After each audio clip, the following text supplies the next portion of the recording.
industry? Because it seems like lots of people love video games. I assume right a lot of now, people want to work in the games kind of industry. doing like How do you find and a little pick bit of like perfect spots for editing people? or whatnot. I Hold always on, let me tell turn this people down. network with who you know in the industry and make I'm sure kind you're of like doing post production right now them because as well. But for us, the we theater actually conference just wanna is engage going all on the right time. now. We There's have so many different five types of minutes skill until it sets and starts. levels that we So want to I'm include into our probably put industry. this in the That's what corner. makes it diverse, so we can have such great Bam. experiences for everybody. And as a recruiter, how cool is it for you to get to come to something like EA Play and see all these people who are passionate about video games and you might even be hiring someday? Oh, it's so exciting. The vibe here is great. So right now we only have 5 minutes till the EA conference creative starts, people and passionate and people I'm about gonna the sit industry. here and And react it's to just it great live. to see that come into our culture. So and see what's welcome pushed to through those all the other who different teams. are not probably watching this. Now, you can be a I know recruiter nobody's actually for watching tons this, of so things. I'm probably There's gonna tons have of this up jobs out for a there. cool What is it minute. about the games industry that is the But, perfect place to be recruiting for? I mean, because as I said earlier, there's so many passionate people, but how different is it working within the games industry than it is with some of the other industries? It's such a fun environment to be in. That's the great thing. With all the different creative people that you're surrounded by, you can learn from every There's day. a lot of There's people new who's actually technologies going on in the game streaming it industry. right now, It's which just is an pretty exciting cool. environment, and that allows you to be an individual. Even though I'm not we a really huge embrace fan of that within the EA, culture. like I was in the And past what when got they you were into doing this industry? I microtransactions mean, again, and stuff. tons of They're industries making out like there. original What is it about IPs, games but that brought now you into that world? I don't think I'm a huge fan, but I'm still gonna I stream love it. the I'm game, still and gonna for me give to be able to merge my recruiting with reaction to gaming it is a and dream come see true for how me. So actually I good it encourage is. that to anybody. If you Or love how gaming, good get will out be there, what games go to coming EA out. Careers, check it out, see what we have for you to check Oh, to YouTube's still potentially connected. just be involved with. What? Like I said, we have everything from recruiting, HR, Where's my laptop? finance, artists, Bruh. designers, programmers. We love every type of skill set. So that's all we have to do is go to ea.com/careers? EA.com/careers. Check out our world, check out No, I am using YouTube. our I locations believe across the just globe. Shannon, thank you stream so this much. as I well. appreciate it. Even though, yeah, I know a lot of people saying, "Hey, that's stupid. Why don't you just, why don't you just, just watch on your own time or whatnot? Why do you have to stream it?" Because I want to react to it, and then I want to make clips of how bad each one is. I mean, not how bad. I'm just, I'm just gonna just react. And YouTube's being a dirt. Hold on. YouTube, stop derping. Do I have to turn you down to 480? It's fucking just a second ago. Give us some time. Oh, okay, now it's gonna work. There's something in there for you too. Why? Because you can possibly test games from the comfort of your own home. You don't even need to leave the bed. You could just be hanging out in your jams, testing video games, giving your feedback, and helping how these video games are made. I was gonna get testing games from home. EA.com/playtesting. Go there, find out all the information. You'll make a couple clicks. You need a good video card? Do they stream it to your fucking computer? Video games way before they come out, and telling me what's coming out, so I know all the secrets. Because who doesn't want? Before I started streaming, the Sims 4 reveal just happened. Or season 4 just happened, so yeah, it's just adding like weather and shit like that to the game. I think she's busy. She looks a little too busy for me. Oh man, that conference is super small. It's not as big as fucking when I went to the Sony conference. Only a few minutes away. Wait, maybe if they turn it, you can actually see how big it is. But I want to learn a little bit more about the Palladium itself, and that's why I found my man Dylan right here. Dylan, how you doing? How you doing, brother? He just like he does not want to be there. Tell me about the Palladium. What is it about this? He's all sweating and stuff. Holy shit! Look at his forehead. Back for each EA Play. So the Palladium opened in 1940. The opening night, Frank Sinatra was an opener on the bill, and not even the closer. Old Blue Eyes was the opener. Opening.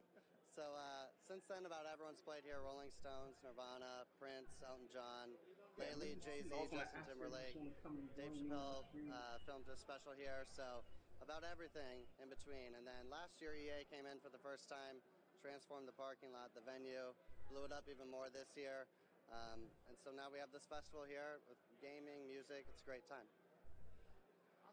And so, what is it about EA Play that excites you the most? I just like the transformation of the venue. We take over the whole block, close down streets. There's thousands of people that come through. Close down streets? What? Talent that come and play concerts at night. Oh, we got less than a minute. Well, thank you so much, Dylan. I appreciate it. Thank you. That's a little bit about the Palladium. And now, let's head inside and check out the show. Check out the trash fire. I mean, not show. You told me to rap.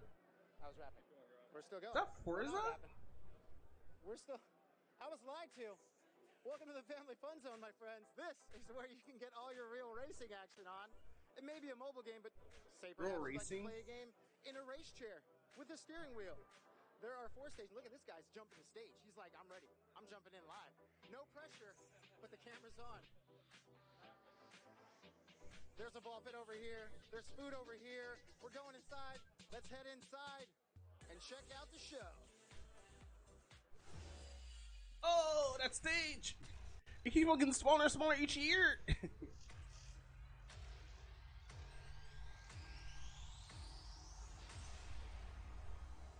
Also, for those who just logged in, like, welcome to the stream. You know, FIFA, Battlefield. I don't understand all the hate against Battlefield and having a woman in one of the leads of the game. I don't understand that.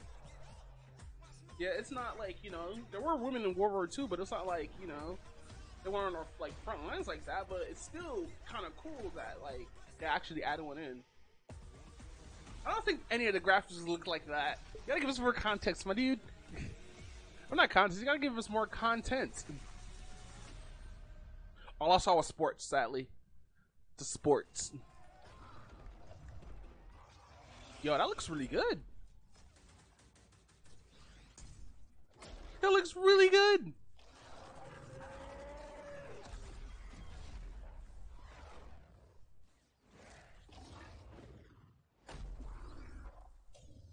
Looked like that was just a still frame and there was just moving stuff around. Oh my gosh, how cool was that? So that was Anthem. We're going to talk about that a little bit later in the show. But what happened with that? They revealed it like 2 years ago. We haven't heard anything about it since. I'm kind of a new face around here. So this year, EA wanted to change things up because they know that I'm both a gamer and a fan. So they invited me to come and host the show. And I think this year is going to be a lot of fun, you guys. I hope you're ready. Because we're about to kick the press conference off. But before we do that, EA Play is more than just the show you're about to watch. Right behind these doors, there is a fan fest outside, and it is huge this year. It's a full 3-day game. Put it on that side, you know. Thousands of gamers can come and play games for free. Now, inside the theater here, there are hundreds of community members from all over the world who are going to be capturing, streaming, and getting their first impressions of the games that we're going to be showing off here today. But before we can get to that, we've got some reveals, of course. We're going to kick things off with a look at Battlefield 5 multiplayer. Now, I know Trevor Noah gave you the first look. Yeah, we can clap it up. Last month, but we've got some new stuff to show you today. Then we're going to move on to FIFA 19, and boy, do wow, that was last month? I thought that was this month. Any World Cup fans? You guys excited? I never was a fan of FIFA. I always hated FIFA, actually. Indie games to share, like, football's fine, I just don't like FIFA. The end of the show with some of my favorite developers to give you guys a nice, meaty look at Anthem.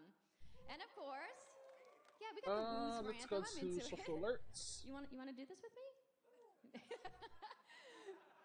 Well, wouldn't it be fun, you guys, if I told you all the secrets at once, right? Well, give him a break. He needs to just enjoy the show.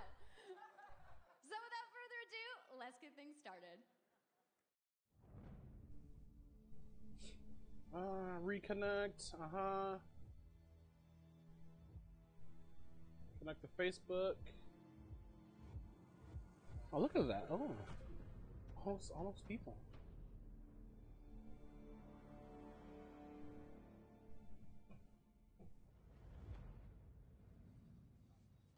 Okay, we want to see some footage. Was that it? Oh, okay. I was going to get pissed. Right, it's time to kick this thing off. It's been 2 weeks since the reveal of Battlefield 5. And you know what? It's been exciting, there's been a lot of speculation, and so many brilliant remixes of a reveal trailer. But there's also been lots and lots of questions from the community. And we've heard you want to see more... I really need my friend on this. Hold on. How customization actually works. Be fucking online. Oh my god, hop online. So today, we'll show you more gameplay and why this is the deepest and most immersive Battlefield yet. It certainly is. You will be able to dive and smash through windows to surprise your enemies. Okay, still using the same engine from the last game. Didn't look like the cutscene. You will now be able to move these weapons around on the battlefield and gain advantages. And our renowned destruction system is back and more impact. Hey, destructible buildings. Hey! You can't really hide from those pesky tanks anymore as they come. That snow looked bad. As they rip through those buildings. And you will now be able to customize your soldiers, your vehicles, and your weapons, not only for the gameplay, but for the looks, as part of our portrayal of the Second World War. And that's just the tip of the iceberg in Battlefield 5. You're going to see a lot more new gameplay systems. I want to see Battlefield Vietnam, damn it. From our community. I want to see the war that Americans got fucked up in. Single player in War Stories. Yes, let's do that. So we want to tell you about those untold stories that got us excited to start with on this game. It's about what you will see is really those moments of human heroism. Her nose is shiny as fuck. Witnessing the war through the eyes of the men and the women who shaped the world forever. Real and relatable people facing the brutality of war. We started off by an exclusive look at the Nordlys war story over at the Xbox briefing tomorrow. Thanks, Lasse. Something not to miss tomorrow. So, our launch in October is just the beginning. You will all go on an expanding journey through the Second World War.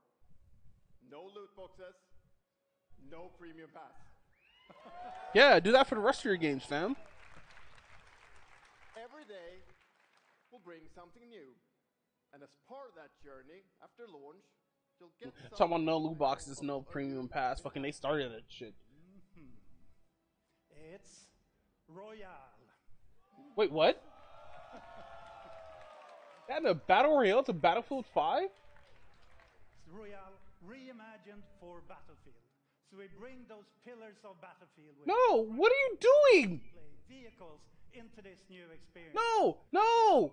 We will bring you experience that you haven't played before in Battlefield or anywhere else. But more about that later this year. So with that, Why would you have a Battlefield? I mean, battle royale to Battlefield. Why don't you just make it 162 players? of our multiplayer sandbox, and this time it's even more epic, fighting across multiple maps. Actually, no, it's 128 players. Welcome to your next Battlefield experience, and this is your first look at. Because in Battlefield 2, I believe in the other games too, they already have 64 versus 64. Just putting 120, whatever. In-game footage.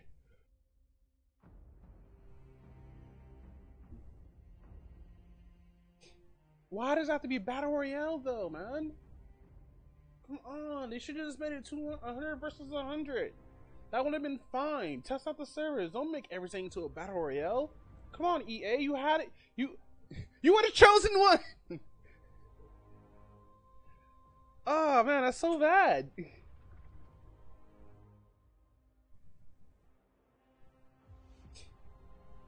Okay, you can build forts, you can connect the stuff to stuff, you can climb walls? Ooh, God, he died a horrible death.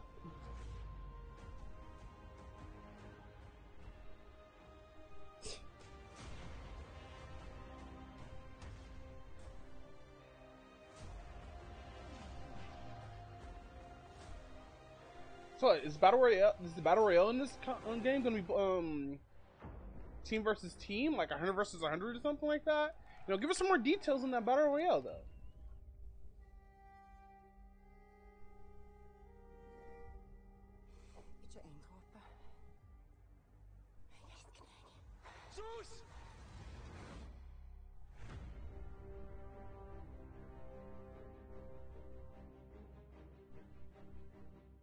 Tomorrow.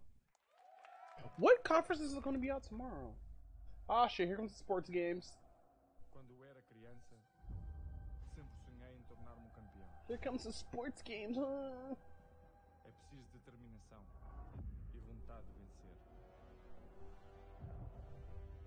Congrats, look more realer. Dude, I want to see more bugs in FIFA, though. Those bugs are fucking crazy as fuck. It's like, you got heads spinning and shit, fucking weird ass animations and shit.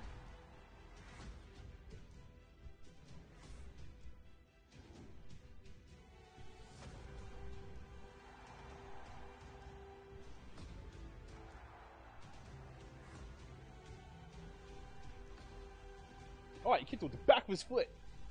Oh, he got hit in the face.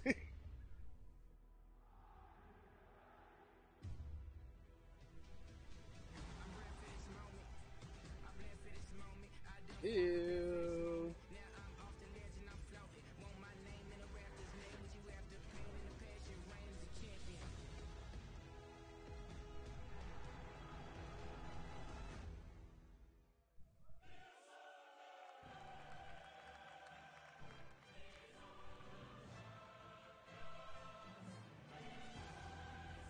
Heaven or hell?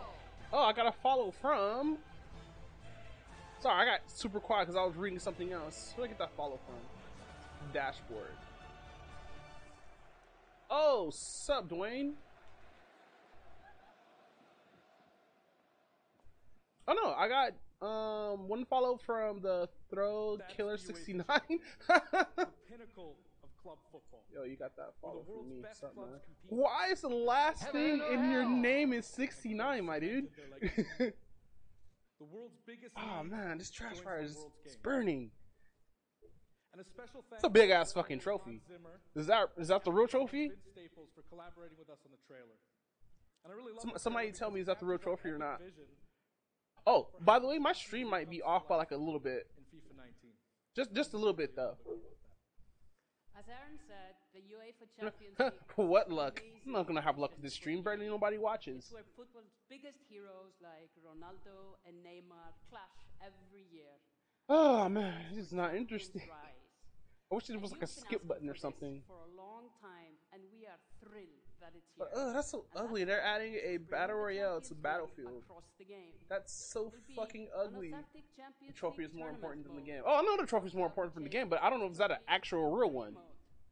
Alex Hunter will pursue Champions League glory in your story mode, The Journey, and in FIFA. You know what? I think EA uses all the money you get from microtransactions and stuff not to pay their employees, but for shit like this. All our other Ultimate Team features later this summer. And all that's just the beginning. As you know, the heart and soul of FIFA is gameplay. Oh man, me and him are the same body type. Damn, this sucks. From your tactical approach to the match to each technical touch. So I'm waiting to get banned off Twitch actually, see if Twitch like super bans me or some shit like that. Like, oh man, you're not supposed to be streaming this. With input from our community. From hands-on tests with beginners to detailed feedback sessions with FIFA players. And we're I already need a homie with me here so we can just both react to this shit because I do shitty by myself. The quality bar in gameplay was raised yet again this year. So we look forward to everybody experiencing the game on the hands-on sessions this week. And also, of course, we're extremely okay, now show us more gameplay. Play it when we launch on September 28th. Oh, that's pretty recent. And that's our FIFA even though it's just a copy of the last one missing features from the last game. But I just wanted to take a minute to pause and reflect.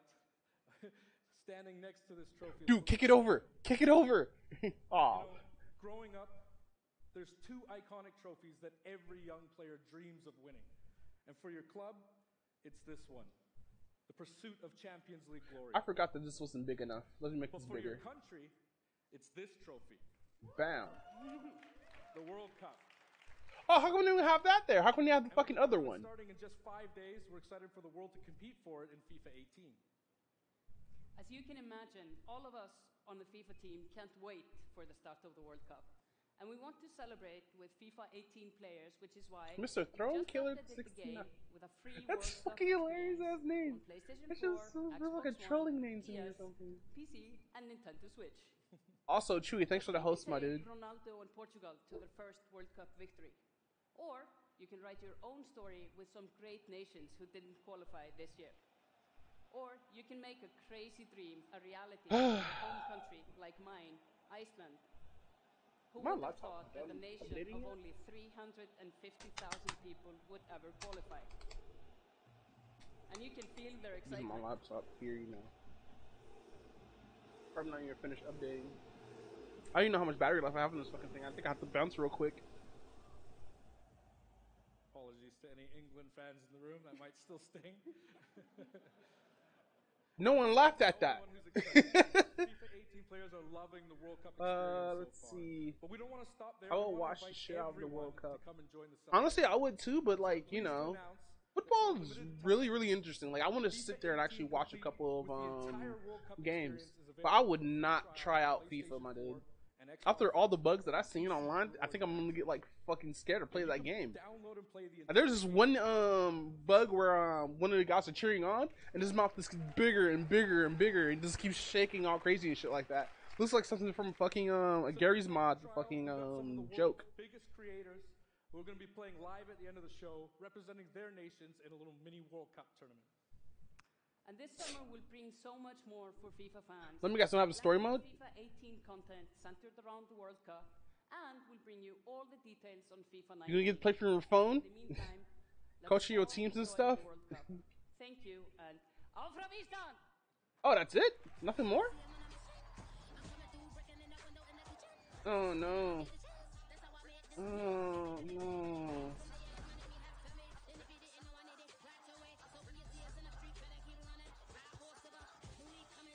I know this game's like super popular, like so a lot of people are fans of the actual like video games and the actual sport, but good morning. It's gonna be another mountain game, watch. FIFA 19. You know, the FIFA community never rests. 20 million people from 60 countries playing in competitive leagues this year. Wait, is this in California, the fucking conference? I'm not sure. The World Cup and so much other greatness to FIFA this year. We can't wait for you to experience it all.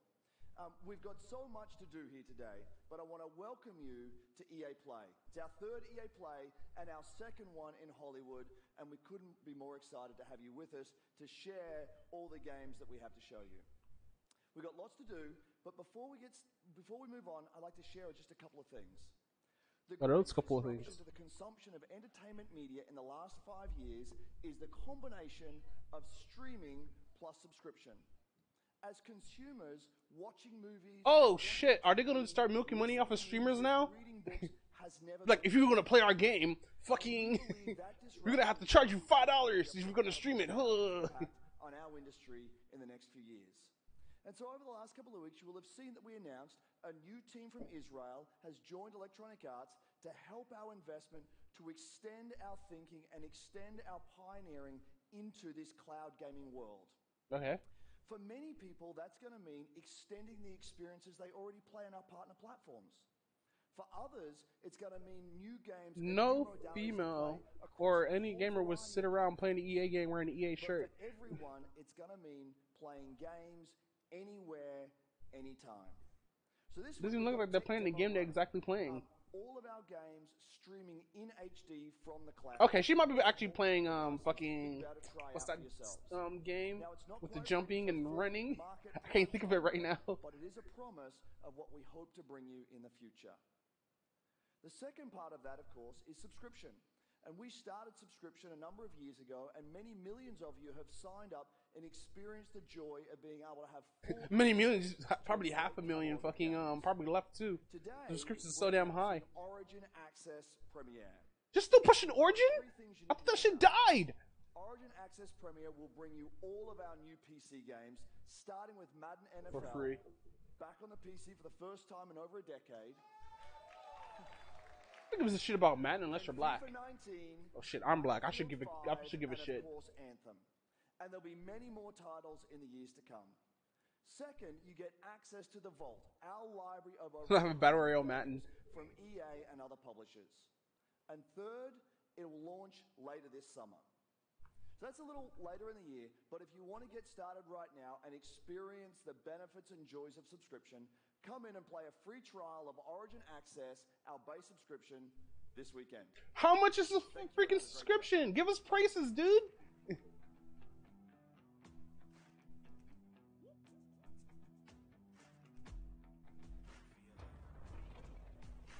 One membership. Hey, was that Plants vs. Zombies? I haven't heard about that game in the cool, man. I heard that game was actually good. Hey, they made Batman? No way.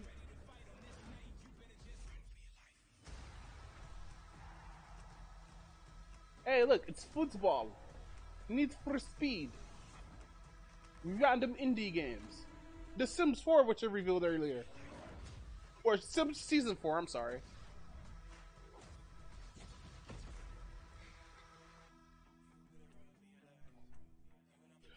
I bet you this is a way just to milk money. Hey, they haven't made Batman game in a long time. I'm Yeah, I know. I I totally forgot EA fucking dabbed their foot in Batman. I'm so happy that Telltale was like, we're gonna take Batman and make it actually a little bit better without the fighting. I'm feeling great. I love this stuff. I love seeing new games. I mean, someone's super excited about that. Man, I got like a younger Bill Murray. So, you guys may have seen that Vince was tweeting yesterday, and there has been a bunch of speculation. So, Why should you make it sound like that? Just get right to it. Sure.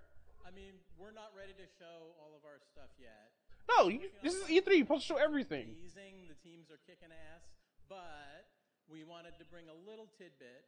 So we've been working with Lucas on getting the name and kind of the setting for what our Star Wars game is going to be, and we're going to talk about it right Wait, they're making another Star Wars game? Oh, you guys got any guesses? I bet you I thought Battlefield 2 already came out already. I hope so.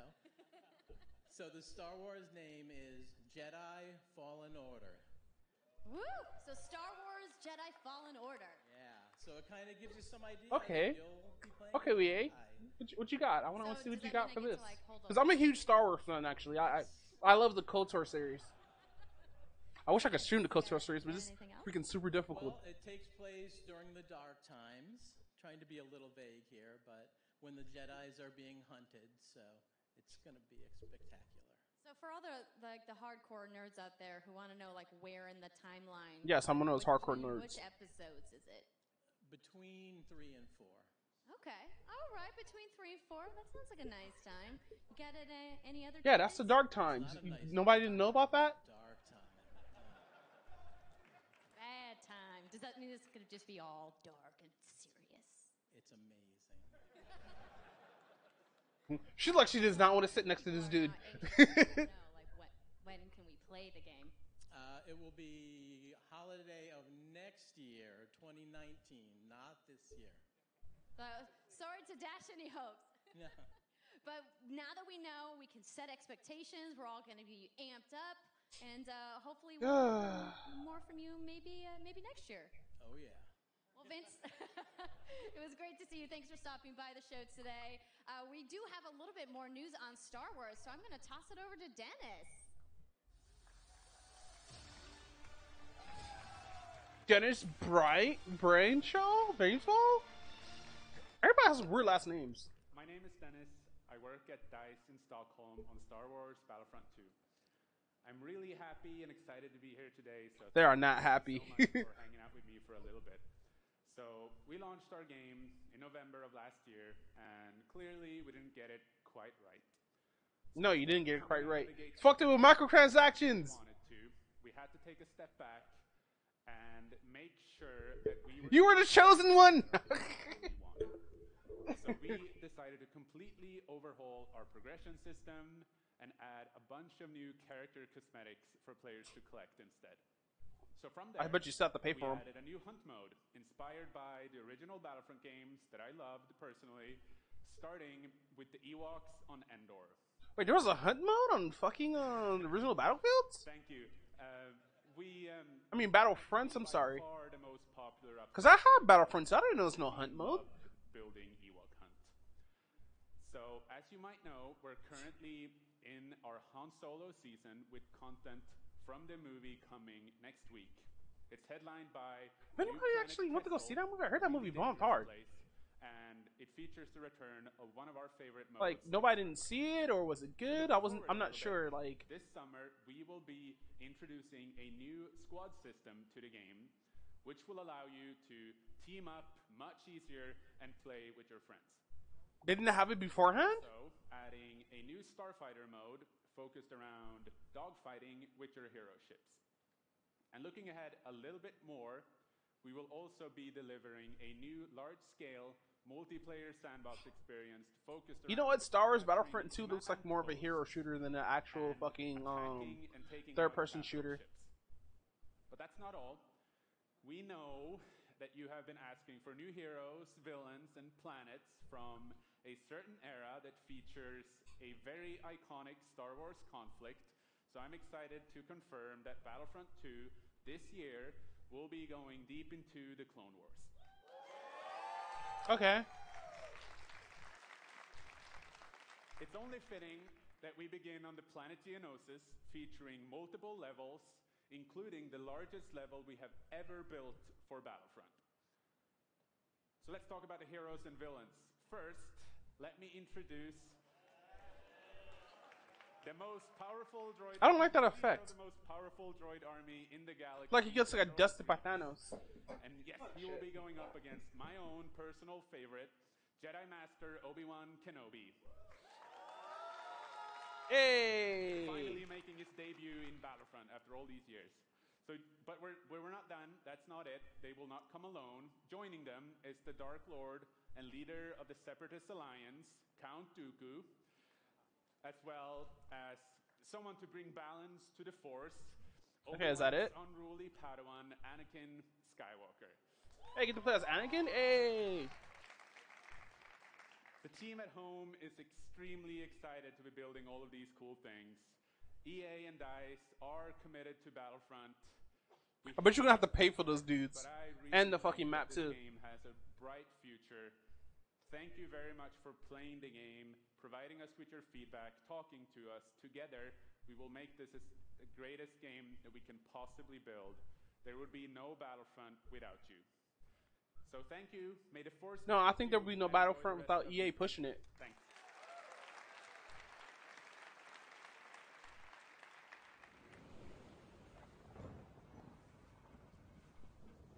What is this? Oh, we're on a boat. Uh-oh. Oh, shit, this game.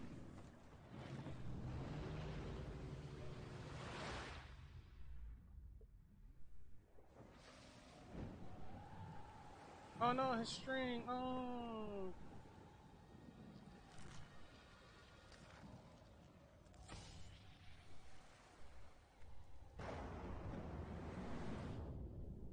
Oh no, he's gonna watch from some beach.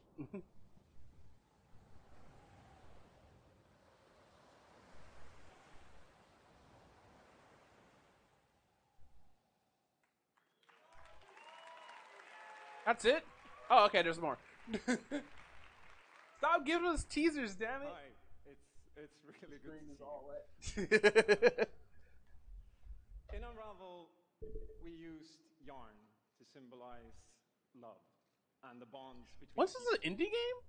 In our new game, we tear that bond up right at the start. You lose everything, including your spark. But when things are at their darkest, you find hope. And you form a new bond. What are these little monsters? They have demon horns. Your spark is rekindled. And oh, don't tell me this is a two-player game, just like A Way Out. So welcome to Unravel 2.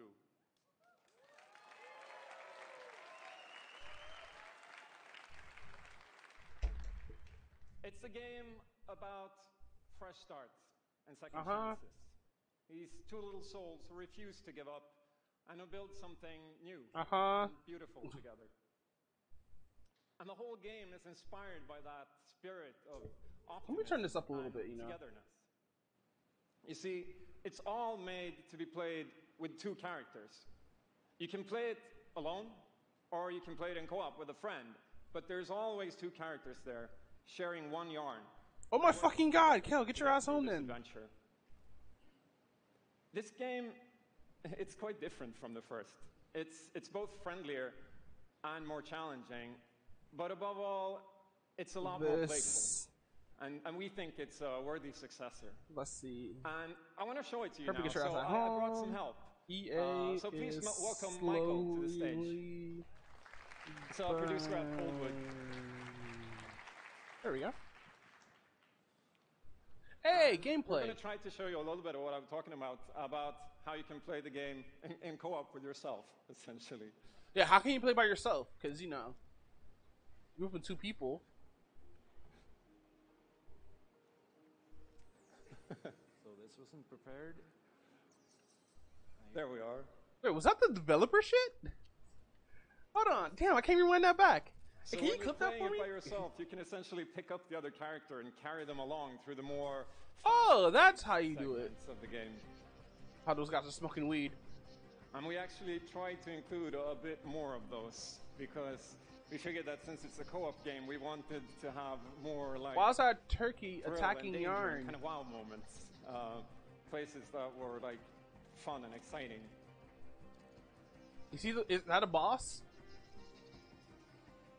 And then when you get to the more puzzly areas like this, when you're problem solving, you can split apart into two and switch back and forth between the two characters. Because that's how we've essentially designed all the problems and puzzles. Why is that turkey so hungry? You're always working together and helping each other out and utilizing this bond between you to overcome any obstacle that you come across.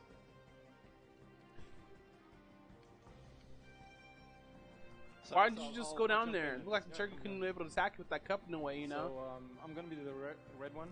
Okay. You'll be the blue one. I'll be blue. Oh, they can just jump into the middle of the game while you're playing. That's annoying. Celebratory flip there.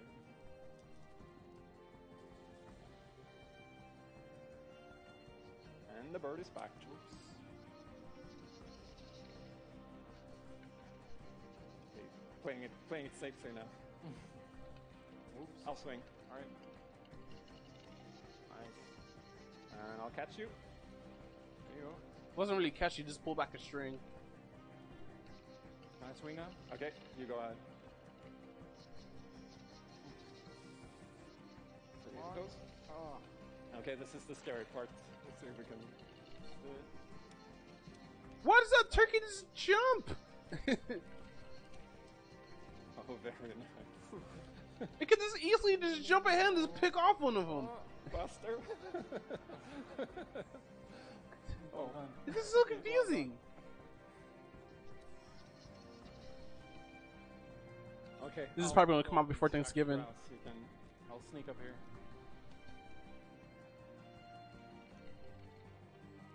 Okay, your turn. Yeah, look at me. There you go. Keep him over to the left. It would just jump at it. What?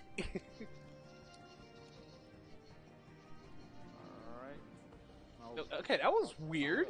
There you go. Never seen a turkey move like that before.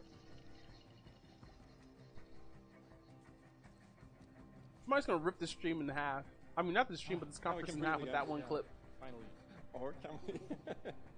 Oh no, the turkey's defeated. Oh. So that's a quick little look at Unravel 2,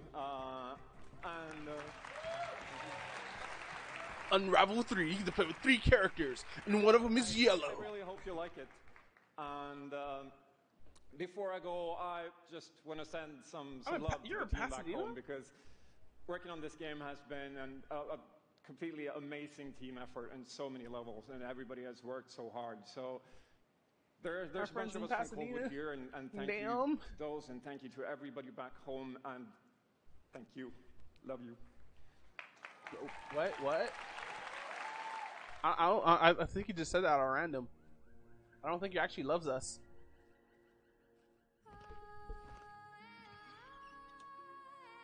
And now we get the game footage or trailer, whatever.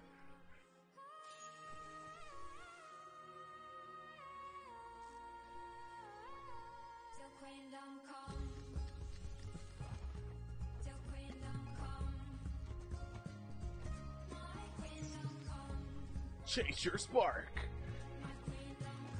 Play on your own.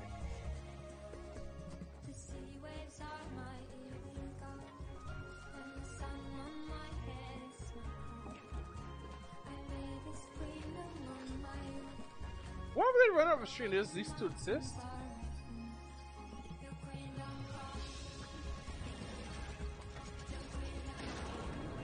No, this feels more like a Nintendo Switch game, honestly.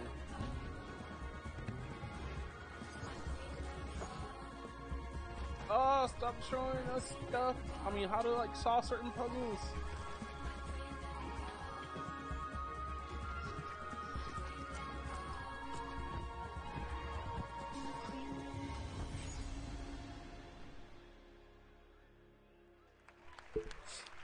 Thank you, Martin, and the brilliant team at Coldwood. The game is really strong. These guys have done an amazing job, and it's clear that they have a lot of passion. And I can't personally wait to play Unravel 2 with my kids. But what's even more amazing is that we will make Unravel 2 available to everyone today. Yep, you heard that right. You'll be able to take these two yarnies on their next big adventure starting today. The game is finished, it's out. Oh, shit.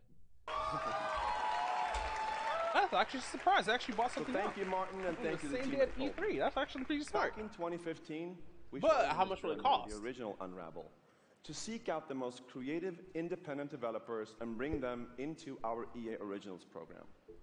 It's been to break them apart later after they fail or fuck up at a video game. To the world, because that's what EA does. And last year, if you remember, Joseph Fares was up here on stage representing his team at Hazelight and The Way Out. And I think we all kind of remember that. And you might even remember him from the... Oh, okay. And you all Stream loved just, kind of died a We little saw over 2 million players in the first 2 weeks. And A Way Out is such a huge success that Joseph and his team are expanding and moving into a new studio. So stories like this drive our industry, and it's why we will continue to work with independent developers to help them realize their dreams. Which leads us to our next EA Originals title, from a little game studio in Berlin called Joe My Games. When I met this team and I saw the game, I was instantly drawn to how personal this story was. It's one that carries a very powerful and important message, and it's unlike anything we have ever done. So please welcome Connie Gepper to the stage from Joe My Games to tell you more about Seed of Solitude.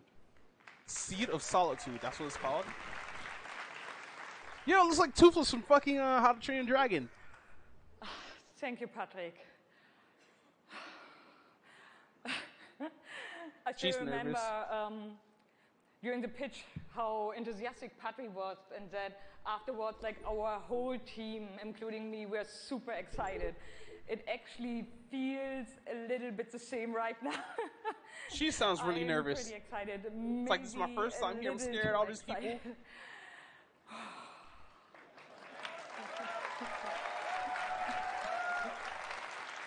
Thank you. We are Yomai, a small indie game studio from Berlin, and we are developing Sea of Solitude, or SOS, as we call it. I like her voice. I like her accent. I like exotic accents. They sound like, especially coming out of women, is just, oh. EA. I'm sorry, I like kind of, simply like, amazing. my hands. I'm so sorry. Let me tell you more about our game. When humans get too lonely, they turn into monsters. What? No. Is at the core of everything. You will see. Humans will become monsters when they get lonely. And hopefully feel while playing SOS. Not actual fucking what monsters. Makes this underlying concept so important and so unique is that nearly every human being can at least somehow relate to or remember the feeling of being lonely.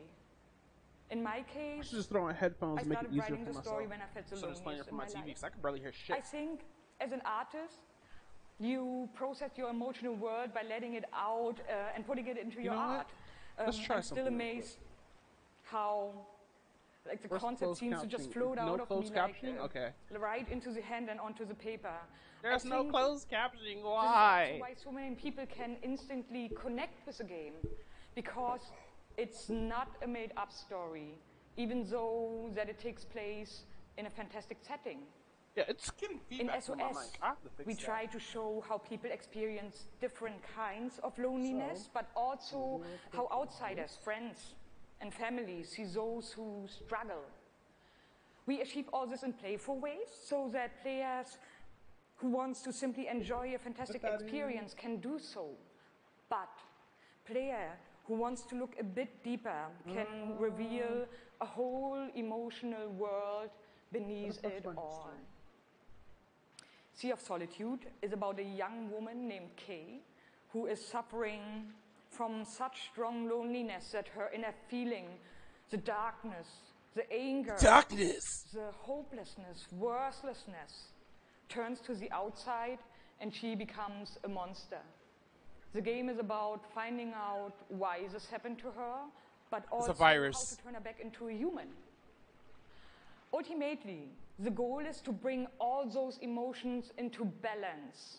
Some needs to become bigger, some would be better off a little smaller, but to embrace even your destructive part or your self-doubt in the same way you embrace your joy or your hope.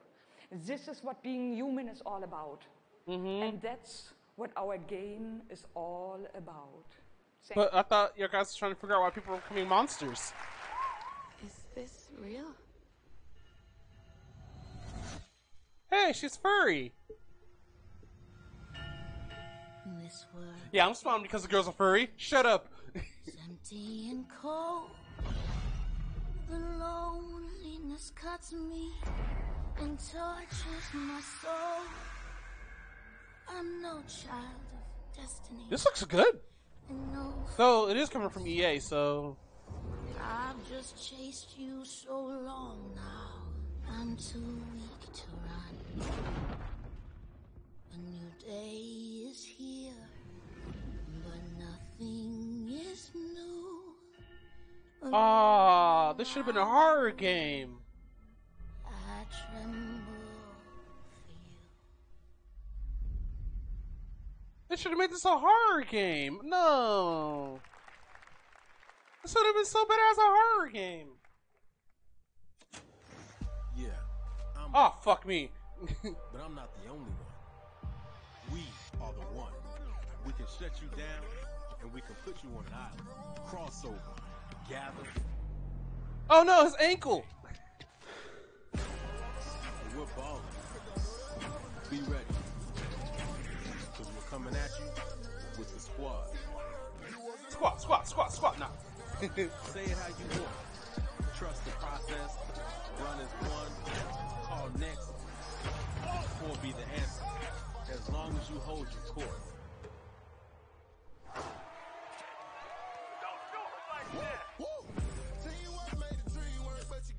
Just remember though, wherever you call home, whenever you're fit, or however you ball. Oh, look at these like fucking in advertisements. I'm the one. And this is my squad. Oh, available September 7th. I don't give a shit about any sports games from EA. My name's Shay Kivlin, aka Young Kiv. I'm from Seattle, Washington. The only goal of mine is really to win the Madden belt. Kiv's been going after that belt since 2016. At some point, he's going to need to get out of this quarterfinal. Wow, that's disrespectful as fuck. Fuck him, dude. That's super disrespectful. And here he is now in his first championship game, looking to accomplish a goal. 3rd and 4, throws it low. T.Y. drops it. That was a phenomenal read. That is disrespectful as fuck. You don't get... If somebody passes you a handshake, you don't take the handshake? What? I hate losing way more than I love winning. Oh, we have an incredible matchup. It's a rematch. What? Touchdown, Kev. He throws it high. And young Kev is going to be your champion. Can I play you again? You want to get smacked again on TV? Fuck, I hate people who who hate losing. Like, yeah, losing fucking sucks, but you have to learn from your losses, my dude. And here comes all the Madden shit. Fuck. I should have stopped the stream now.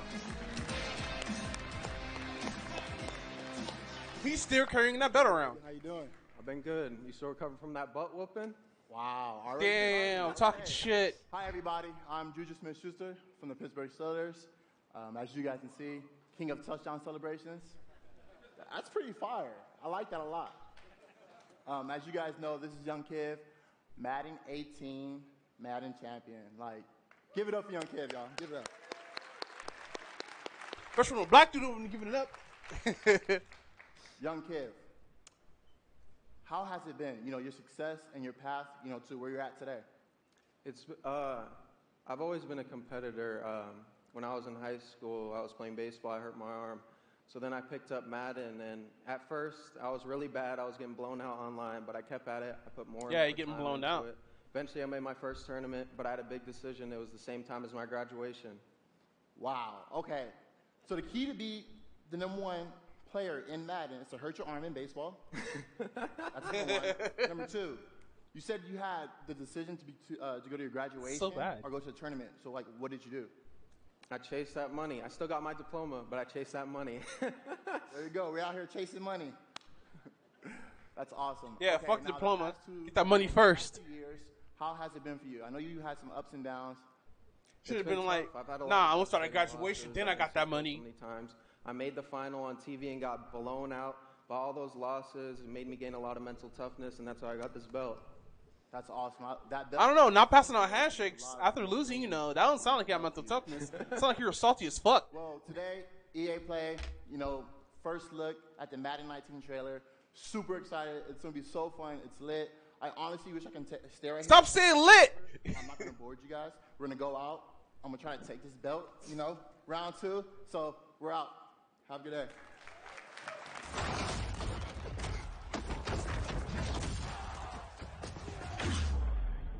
Like these. To the remember Madden was good? You battle through the pain and failure, all just to get to this place. Is this story mode? Oh shit, it's on a Frostbite engine! Can we breaking shit? Have destructible fucking helmets! So you can rise. I thought they would use a Frostbite engine for fucking shooting games. What are you doing using it for sports simulation? That it was really never about reaching the end of the road at all, but about all the moments that got you here.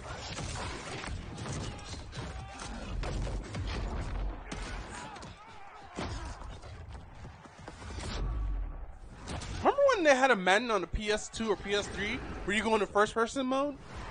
You were in their position. What gimmick do they have in this game now? Did you let the moment define you? Or will you define the moment?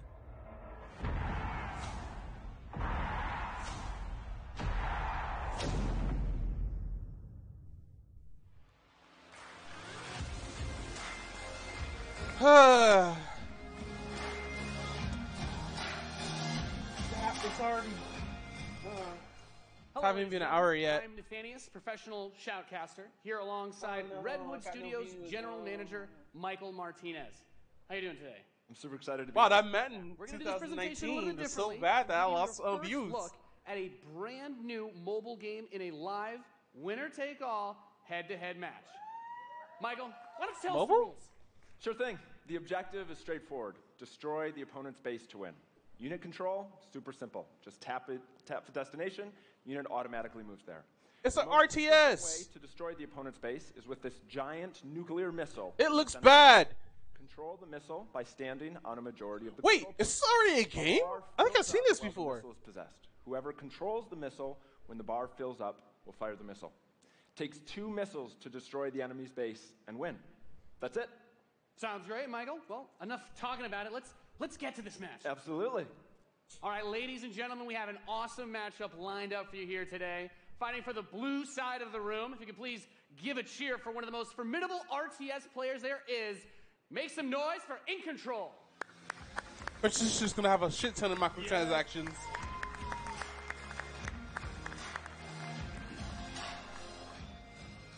His opponent, Now it's gonna be for some the Korean red dude. side of the room, a competitive mobile gaming phenomenon. Please join me in welcoming to the stage Nick at Night. Oh, I thought it was Asian, but I called it. Now, Mike, it's going to be a real clash of these gaming styles it and the is. competitive backgrounds that these players have. It should be a great Totally. match. It really is. I can't wait. All right, are the players ready? Let's get this thing going. Ready to go. I'm ready to go. Let's do it. All right, let's kick this off. Nice little strategy game for those of you out there. It's a good genre. I'm very excited for this. The players are loading in, and we are ready to into the kick match. Here we go. this off. As the players' bases have been deployed and the action begins like any strategy game. Economy will be the focus. We have a harvester to start things off. Nothing too crazy yet. Nothing too crazy. Now the infantry is going to come out to hold that top point. Both players, of course, trying to take that position. Nick and Knight being able to reach it a little bit first in a strategy game. That flank position that In Control is going from the top side. Also very important as Nick and Knight's forces have to circle around the center. Right, let's see if he's able to create a 2-on-1. Is he able to get there? Looks like he's getting there.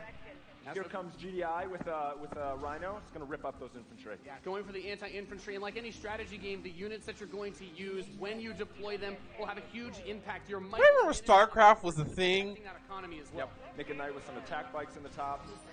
There he is. And In Control placing the turret on the top right side to help cover that Rhino as attack bikes move towards the northwest position. We can see that the missile is beginning to ready and firing that. That takes out half your base. The most important objective on the map is to hold those control zones. Right. And In Control making a lot of progress to that far right side of the match. He's done a great job of holding that down with the turret, and now he's redeploying his vehicles to the south side, bringing out more infantry to deal with the attack bikes. And as that no, can we just get full gameplay and not just 2 screens? We have there the drill pod coming in the left side to help flank those some flamethrowers. Right, absolutely. Again, those are going to tear through those infantry. Yeah, and In Control brings out his first tank. That's going to be used to try and help push back these smaller forces as he makes his way to the south side. That missile passing. Look, the other guy's losing. Two zones in control of Nick at Night. He will have the missiles. We see it starts to point towards In Control's base. Let's see if In Control can get around to that top corner, able to halt that missile. He does contest the missile, putting it into the yellow position. Yeah, very important, of course. Blocking the pathing of those units is another big factor for this strategy. Holding those locations is so crucial as In Control begins to secure the northwest spot. Another tank's going to come out from Nick at Night to take it out, but now he's bringing out the. Can we get the bat fight in full screen? Because I can't see shit. And I have an HD TV. I can see everything, but apparently I can't see shit. Fires. Wow. And Nick at Night, one shot away from being knocked out here. As the next one will start to ready up in just a moment's time. In Control is very heady artillery. Thank you. Jeez. Taking control of the map. Yep. And we can see as more of Nick and Knight's forces move up towards that north position, those harvesters, of course, very crucial, very important to protect those. As your economy allows you to get these big late game units. The units are going to come out a bit more slowly as you get more of them on the field. But In Control, just spreading his forces out, trying to hold this advantage that he's had so far. Nick at Night is trying to get in there, but there's a great turret placement from In Control, blocking and just ripping through again those infantry. This is so bad. Now moving his tank towards another drill pod we're seeing with some flame tanks. Yeah, bring in the flank. Of course, those flame guys do amazing damage to the infantry, help to clean that out. Meanwhile, 2 more tanks coming out from Nick at Night to try and secure those positions. He brings out the laser infantry on the south side as well to deal with that tank. Going for counters, trying to scout out and see what your opponent is doing and make the proper response is so important in strategy. Absolutely. Nick at Night cruising around, thinking about harassing those harvesters, coming around the far side for those rhinos. Looks like he's really pressing it. And we see that missile is starting to get close to firing with 3 zones in control for Nick and Knight, looking to set things back the other way. In Control trying to rally his forces around. He doesn't want to engage with just 1 or 2 units. He wants to move all of them together, create a good flank position, and take over that south. And we're seeing the first mech unit from In Control. This is the Wolverine. Gonna rip, and this is watch out for this missile. And Nick and there Knight's it goes. Fire that one off and settle for next missile is gonna end it. Next missile wins. Let's see what happens. We'll have control. The Wolverines, as you pointed out, for In Control coming out to try and deal with these forces. But Nick at Knight's done a great job of getting map presence and now also harassing the economy of there In Control. He is. Yep. Wow. Okay, we've got our first mammoth tank on the board. If In Control can get this in position, he's going to do some serious damage. That missile just passed halfway ready. He's also bringing out his first air unit to deal with those. A lot going on. This is so boring. In Control just needs to hold this missile is nearly going to fire. This is how we're going to kill 10 minutes? Is he going to be able to get it off? He's got it back. There it is. He's going to take it. Defeating Nick at That's so bad. Amazing. That's so fucking bad. That was awesome. Any thoughts, guys? I just came to make mammoth tanks, so I've done my job. Yeah. Absolutely. That was awesome. We saw a little bit of everything right there. Perfect. Oh, shit, he is. Let's hear it for Nathanius, Nick at Night, and In Control. Ladies and gentlemen, what you just saw was the worldwide reveal of Command & Conquer Rivals. Rivals. Oh, it's this Command & Conquer game. Experience for mobile. We're giving players complete, continuous. I don't think I ever put this IP like years ago. Quick, competitive head-to-head matches that are fueled by skill and strategy. Now, Rivals will be coming to iOS and Android devices, but I'm excited to announce that Android players can play the pre-alpha today. So head to the Google Play Store, search Command & Conquer Rivals. The studio has been having an absolute. I'm looking at my phone right now. Game, my phone's too much shit to play that game. Please let us know. I'm not playing that fucking game. Thank you.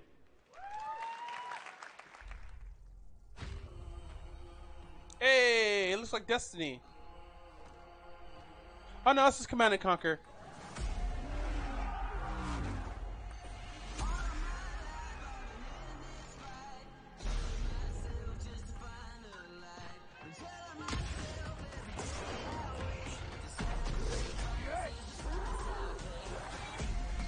Hey, look at her hand.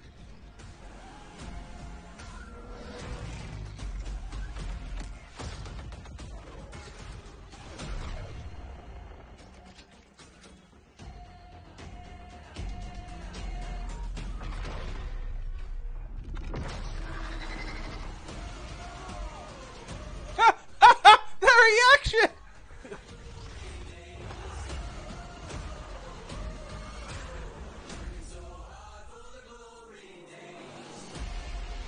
Look at all the people with bald heads. So this is two factions. There's no like third or fourth faction for a new generation. Now, before we close the show with a spectacular epic anthem, I wanted to share a few final things. I am blessed to be able to work with some of the most creative people on the planet who come to work every day to create amazing entertainment. And what I can say about all of those teams and what I can say about us is that we are always trying to learn and listen and strive to be better. And so as you look at the 10 experiences that you're going to see today, and as you play games this week, there's some things we hope come through. First, that at the very core is choice, is that you as players get to choose how you play, what you play, when you play, and what device. With several microtransactions of $4.99. Choices, you feel you are treated fairly. That no one is given an unfair advantage or disadvantage for how they choose to play. That for every moment that you invest, we know that you put so much of your life into the games we make, and that for every moment that you invest, you feel like you are rewarded and you are given value for that investment. And most importantly, that the games are fun, that we move past the grind, and that these are experiences that truly enhance your lives. And so, as we think through all the things that we're trying to do, know that we want to be better and that we want to make great games. And that as much as we love making games and as much as you love playing them, there's something that is even greater that we can do together. The power of this community when we come together to do amazing things is profound. Last weekend was the third year of our Play to Give program, where we show the world how the power of play can be a positive force for social impact. Millions of you out there participated in 9 in-game challenges in our games, logging millions of hours in support of Play to Give. And to celebrate that, we contributed a total of $1 million to 3 charities that share our vision for a more inclusive world. A world where representation and equality are not something we strive for. Oh, they're talking about bullying and shit. And where bullying and exclusion are not an everyday thread.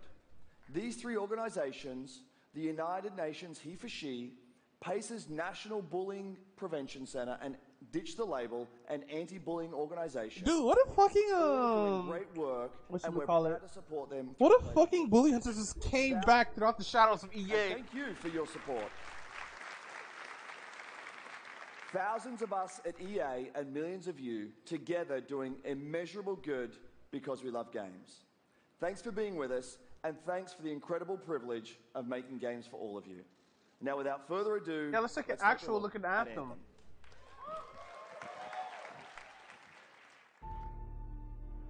The gods vanished. In-game engine left footage. Our world in chaos. Creating. Altering. Destroying. The anthem is all that remains. This is so bad. Am I still in screen? Am I still in freaking screen? These walls can't protect us forever. Oh no, I'm all the way over here. This is that bad. Let me lift up my leg real quick. I literally just disappeared off stream for a cool minute. Got too comfortable.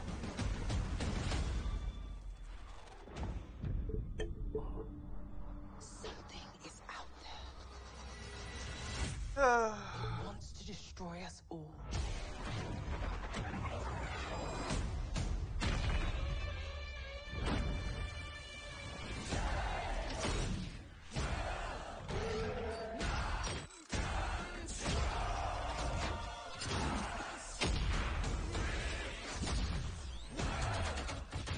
Is that Victorious?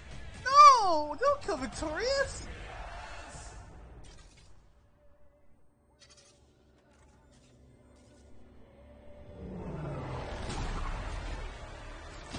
That looks Eon Geverland.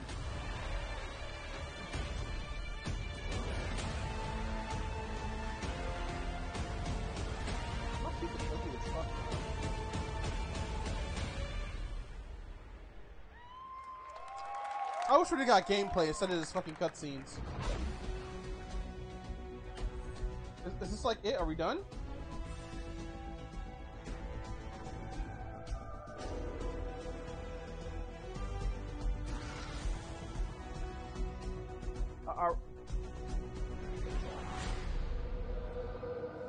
How cool was that trailer?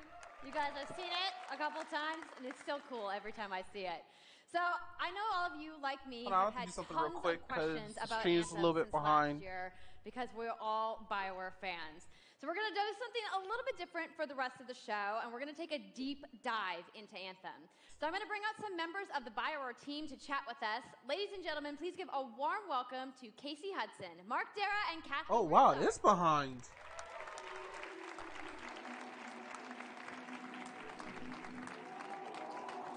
Hold on, be right back. All right, thanks guys. Thanks for coming out today. You got a little gaming show, right? It's going to be very exciting. So Casey, we're going to go ahead and just jump right in and get started with you. So now, we know that you all started, or Casey started your career at BioWare way back in the day. You took a couple years off, but before you came back, you actually...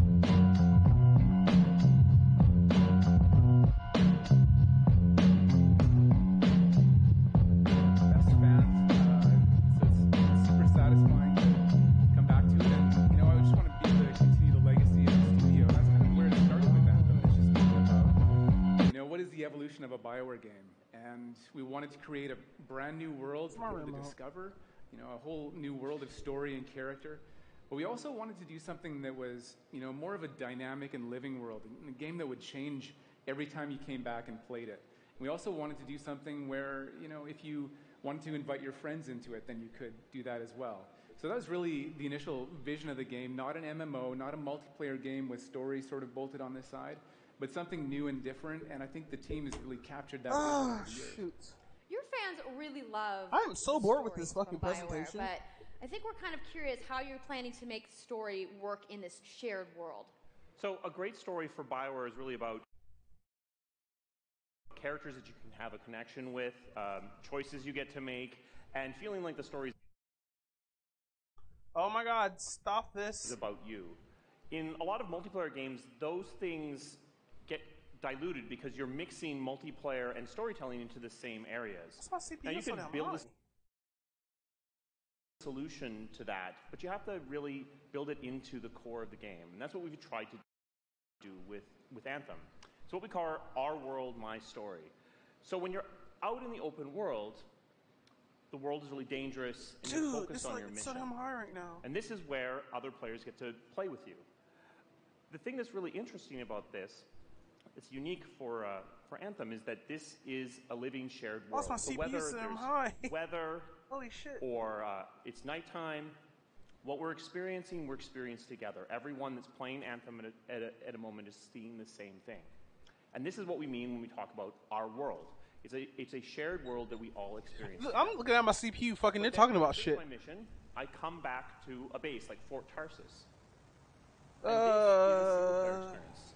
I turn in my rewards, I talk to some characters, I experience the choices of my action. And this is where your story really lives and breathes. And by doing it this way, we're able to combine that impact and agency of a single-player story with the fun of teaming up with your friends to play co-op in combat. And we're also designing it so that we nothing's can add interesting stories about for this. years to come. So one of the first things that we hear Why am I doing this to from myself? our community is they want to continue to play in our worlds. When they've finished Mass Effect or Dragon Age, players want more story. And so we've designed Anthem in a way Yes, that we give us more story. No multiplayer whatsoever. If they ask, tell them to fuck off. a new moment with a character Story mode that you're only. going to love, or an event in the world that deepens the lore, or an entirely new storyline and plot. Well, I'm certainly not going to complain about more story. I don't think anybody out there is going to either. So, Kathleen, I wanted to ask you, from a writing perspective, since you are the lead writer, can you speak to what it's like to create a new world like Anthem from the beginning? Well, what's really exciting for us, and not just the Oh, writers, man.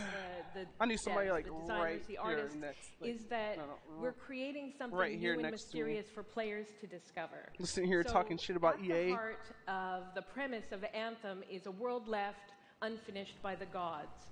But the gods left behind their massive tools, and those tools are in constant conflict with this unknowable force called the Anthem of Creation.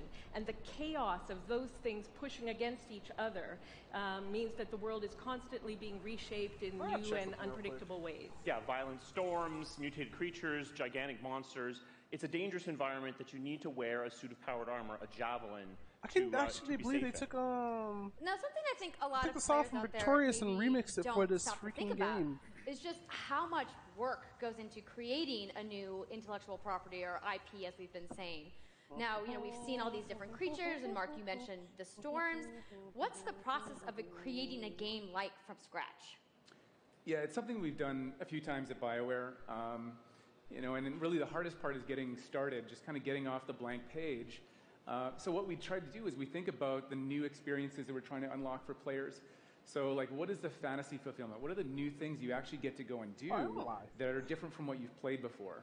So that's where we start. And then once we think about those things, that's the power of creating new IP, especially for games, is that you actually get to build a whole fictional universe that's meant to bring out a certain experience.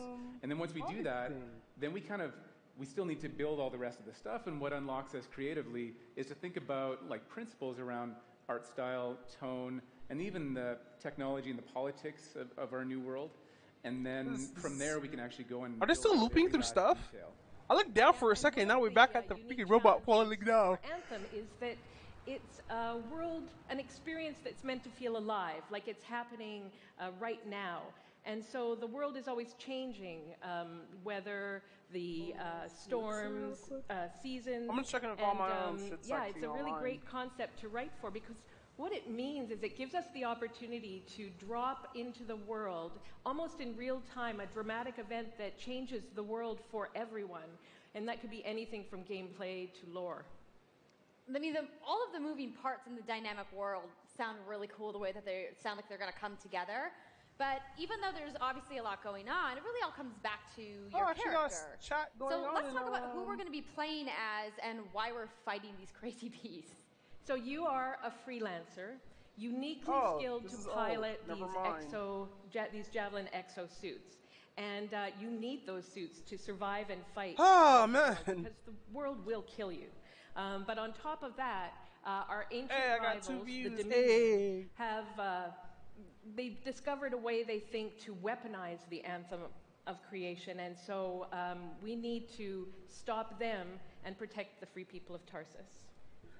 My stream is not chill, Reaper. It will never be chill. Is it a suit? I have no chill right now. What's the canon term here? We call them javelins, and there are 4, and they each have unique abilities. There's of course there are classes. And then there's the Colossus, the Interceptor, and finally the Storm. Let's see, we got so, Hunter, Mage, a different way to Tank, play the game. and but the thing to Rogue? remember is, like Kathleen said, you're not your suit. You are a freelancer, a pilot, which means you can decide which suit you want to use based on your mood, based on the mission you want to engage it, or the javelins that your friends are using. LOL, no so release date. Really, what this Besides allows us early to do 2019, they're not going to give a release date. To look like they're built from the materials of the world. So they each have their own unique abilities. So let's take a look at the Ranger now. The Ranger is a more generalized suit, able to do a lot of different things. really designed for up close and personal combat, one-on-one. Okay, this is actual gameplay. This looks nice. The Colossus is heavier, more specialized, but able to. Even though I thought the game was gonna look just beautiful, though. I have like low-key Ubisoft vibes with this. I'm just gonna say the Storm looks like it's gonna be my favorite. I'm sure you guys out there are picking your faves right now too. Yeah, I was thinking about the same shit. Awesome, but we're gonna take a couple questions right now. So Casey tweeted, some of you may have seen, asking for people out there to send us your questions. And the first one is gonna be from @It'sSweetNicole, who asks, as a player who is all about making their character their own, what kind of customization options will be available in Anthem? Yeah, so we really want players to express themselves, both through customizing the... I'm having that same fucking feeling right now, and I play The Division. But also being able to personalize the way that it looks, both through paint jobs... Ian Gevelin! There's going to be a lot of anime people playing this game. to be able to do this as well. And they're all going to make like Gundam and shit. For a long period they never should have showed that fucking skin. I'm glad you brought that up, because actually, Jay Legato has a question connected to customization. Monetization. How, when, loot box, cosmetics? Yeah, so we are going to have some cosmetics and vanity items that you'll be able to purchase, but you're always going to know what you're going to buy before you spend any money on it. Okay, so no loot boxes, it's just no ability to pay for power. Shop. So that means no ability to spend money on gameplay advantage at all within Anthem. Oh, so it's all in-game stuff. Okay, I didn't hear that part. We want to make sure that Anthem is an immersive experience that feels like it's complete from the get-go. So that means a main story, a big open world, and an ongoing service that provides new content for a long period of time. New story, new experiences for everyone. Well, I'm glad to hear that I can make my javelin pink. That's really all I wanted to know. That's a all right, Casey, dick joke. We talked earlier about this being a co-op experience. You know, javelin, you know, it's a spear, you know, it's pink. Yeah, it really is. Wait, no, Cortana, shut up. No. Cortana, no! A team of superheroes and working together. Yeah, Cortana. You want to get a few people together of different classes. So, you know, I think here we're going to see the Colossus, you know, just hammering people on the ground in gameplay. If we can have a look at that. So, heavy artillery, being really strong, you know, in melee combat. And then here you've got the Ranger shooting down from above. And then they're using combos and special abilities. They showed this last year! But what I love is you don't This just is run from around, last you're year! And flying as well. So it's interesting because... That was from last year! So now, how will you balance multiplayer with single-player stories? Stop giving us questions and talk about the flying glasses! Trying to combine the impact of having your own personal story with the fun of playing with other players. But we really want to make sure that I think those are fake accounts made to, like, you know, give us for people that as want much to just details as possible, so just story, giving us the classes. You're going to be able to do that. Now, going out into an open world like this by yourself is going to be a little bit more challenging than if the team of 4 people. And we've really tried to balance the co-op experience to be fun, even for people that don't normally engage in this kind of thing. So can you customize your own players? So you customize your own fucking javelin or whatever? Okay, that's good to know. If you want to roll solo, you can, but it's just going to be I got 2 more bit more difficult. Sweet. Well, I know you all are on the edges of your seats. I'm not on the edge of my seat. I'm actually, like, you know, leaning back. Yeah? I'm actually in this swivel chair right now. Not on my couch. So, Kathleen, I think you're going to set this up for us? I will. So, you and your friends have decided to... What? You're just going to gloss over the other 2 classes? Scars and Villainy. The Scars have put together an acid-based super weapon, so you got to take them out.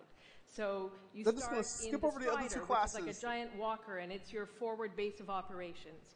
You have talk about the fucking Storm class. I'm very interested in this that Storm class right now. Owen, he's going to talk us through the mission as we experience it here. And yeah, then you just get into your javelin suit and you head out with your friends. All right. Well, thank you so much, Mark, Casey, Kathleen, for talking to me about Anthem today. What? How are you going to reveal 4 classes and not talk about the other 2? Fucking more cutscenes. They're just throwing money at us. Oh, this is doing everything the Frostbite engine is a pretty cool engine. To get to work. Faye said these bastards made some kind of acid. They're using it as a weapon. So, find where they're making this garbage and shut it all down. Wait, so you never see your character in 3rd person, only the mech?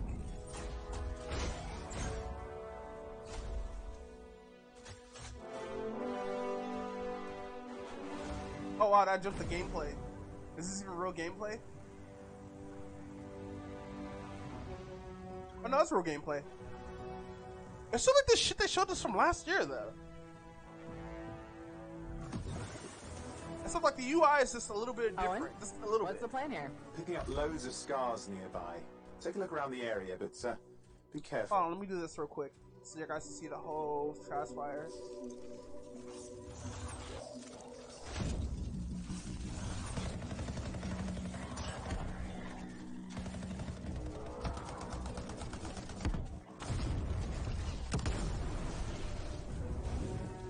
Right. Checking out the Scar Camp some more. Oh, man. Look at all the weapons. Oh, and the turrets. Better move quickly.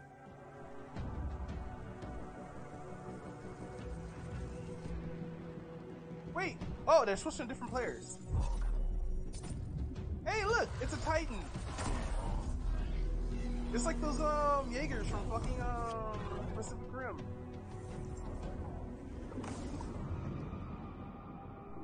Why would you just leave that monster there and not shoot at it? Why are you trying to... Oh, wait. I know what they're doing. They're just trying to give us a bunch of money. This is all just money. Not give us, like, any details on battling that big-ass thing you just flew by and shot a bunch of missiles to. But no, cutting to different environments and just showing us money. There's a Shaper relic. Wait, something's odd. Get a closer look, would you? Go back to the giant fucking monster! They're echoes from the Anthem of Creation. Oh my god! Loads of scars nearby. Be careful.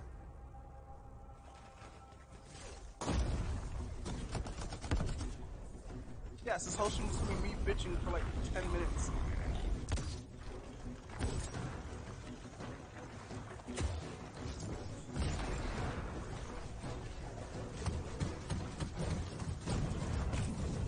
That's a combo? Is there combos in this game? You've got to silence it fast. Now see, look, this thing's a freaking beast. It has teleports and shit. I like that.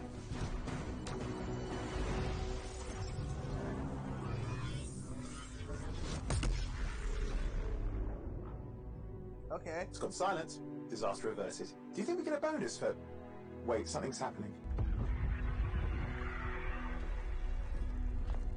What the hell was that? I think that was whatever laid all the eggs around here. The sound came from below your position. Okay. On the plus side, this definitely counts toward hazard. It's kind of cool if you don't have like an actual bar for you this flying. acid gunk leading down. Oh no, you actually do have a bar for you flying. Oh, that's so bad. Can't just fly for like infinitely? That'd be cool. You can fly infinitely. You know, move that fucking bar, out. Let me just fly. You know.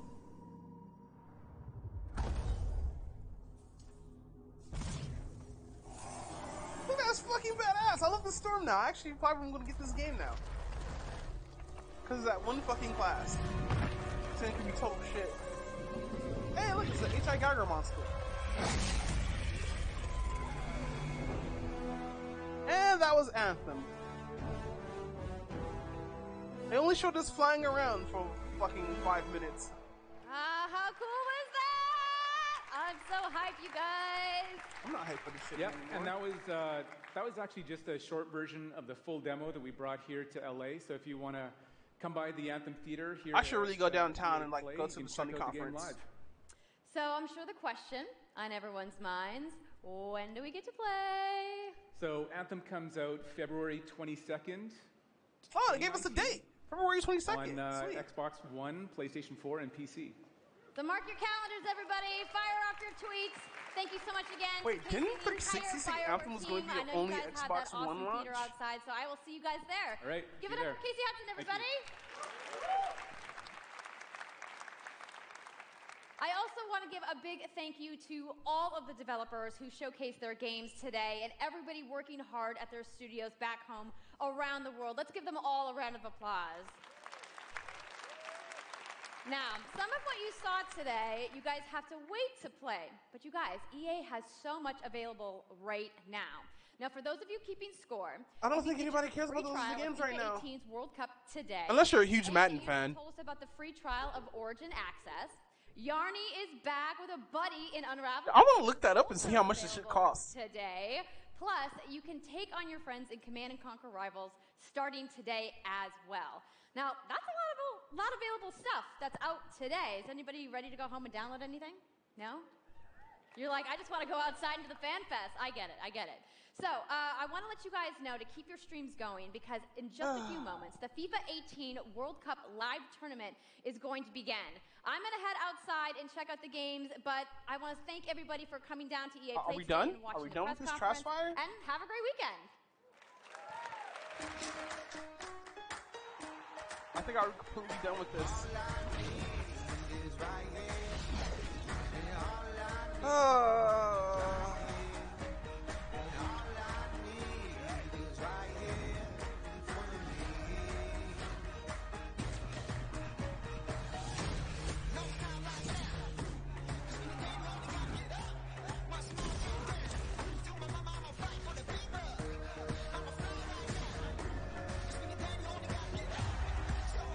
Okay, can you hurry this up so I can give my live commentary review on this?